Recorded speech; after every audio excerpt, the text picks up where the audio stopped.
effectif, il y a Médé Kabongo qui est malade. Ensuite. Ça veut dire qu'il est forfait ou... Ah oui, je vois. Qui est malade. Ensuite, on a Seydi qui est en phase de reprise et Pierre Jouan qui est blessé. Pour le reste, tout le monde est seul. Tu récupères tes trois suspendus, Goujon. Je récupère Goujon, Niek et Soukouna. Je reviens aux trois joueurs qui reviennent, le fait qu'ils aient pas joué un vrai match de compétition, c'est embêtant ou... C'est embêtant. Ouais. C'est embêtant dans la mesure où le championnat a repris depuis le 8 août. Et on sera le combien, 22, 23. C'est embêtant. Parce qu'ils n'ont pas eu de match de compétition. On a fait un match de préparation vendredi dernier. On a vu dans quel état physique étaient ces joueurs.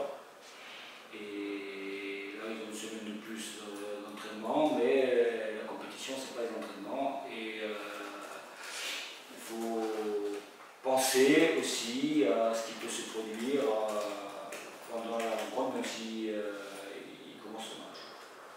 Très bien, la semaine s'est bien passée, les semaines se passent toujours bien. Voilà, à part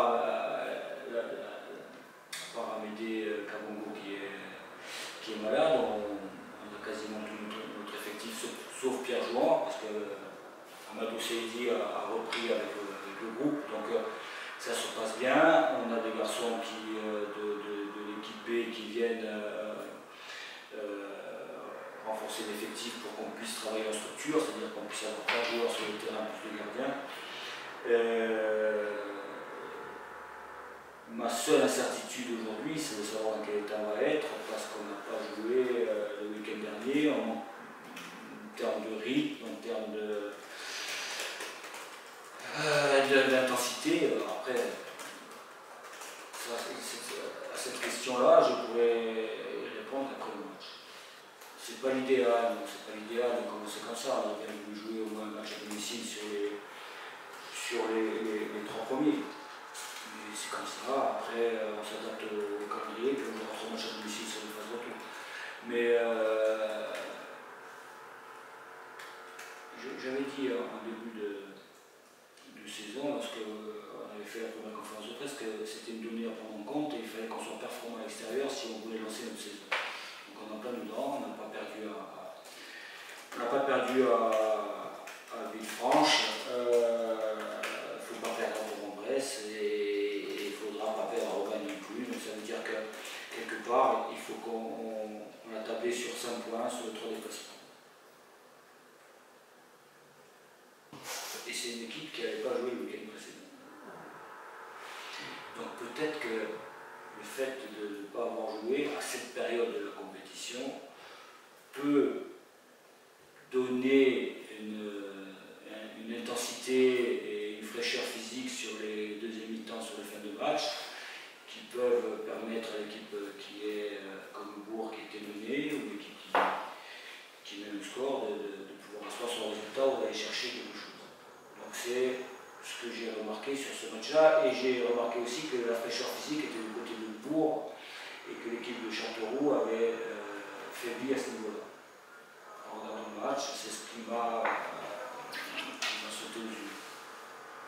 Après, il y a d'autres paramètres, le changement du système, il y a des changements, il y a pas mal de choses qui ont fait que Bourg-en-Bresse est revenu dans la partie, mais voilà, l'aspect athlétique est à prendre en compte. Oui, après, c'est un joueur expérimenté qui peut jouer à plusieurs postes, c'est intéressant, je l'appelle un peu le couteau suisse.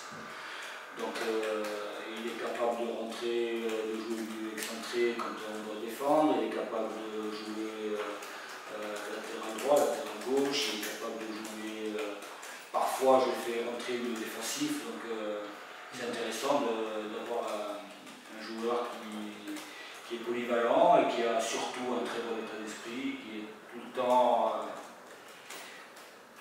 dans un état d'esprit positif. Et ça, pour un entraîneur, c'est quand même appréciable. Il marque. Et il a marqué. Mais ce que je lui ai dit qu'il marquait que sur les matchs amicaux. Donc maintenant, il faut qu'il marque en compétition. Il a marqué 4 en tout. Mais c'est bien qu'il retrouve petit à petit ses sensations devant le but, parce qu'il aussi a été blessé pendant la préparation. Il a eu des bouts de match en préparation. Ça a été compliqué parce que quand on change de niveau et quand on se retrouve sur les premiers matchs de préparation à jouer contre une équipe de Ligue 1, l'équipe de Ligue 2, donc forcément, même si tout le monde est en préparation, mais le rythme par moment n'est pas le même donc, que ce qu'on peut rencontrer au quotidien quand on vient d'un club de National 3. Donc il a eu cette période d'adaptation, il est toujours dans cette période-là, mais il retrouve ce qui faisait son point fort, c'est-à-dire son adresse, sa capacité à se déplacer et à marquer des buts. Quand on a des garçons qui connaissent l'environnement, qui portent l'identité du club, bien sûr que c'est intéressant, il faut s'appuyer sur ces garçons-là, parce que c'est... Alors c'est pas l'avenir, bien sûr, mais au quotidien, et c'est le présent. Le présent, ça a une valeur aujourd'hui qui est essentielle pour moi. C'est que vous avez comme état d'esprit, travailleur, rarement blessé, donc très professionnel. C'est un exemple.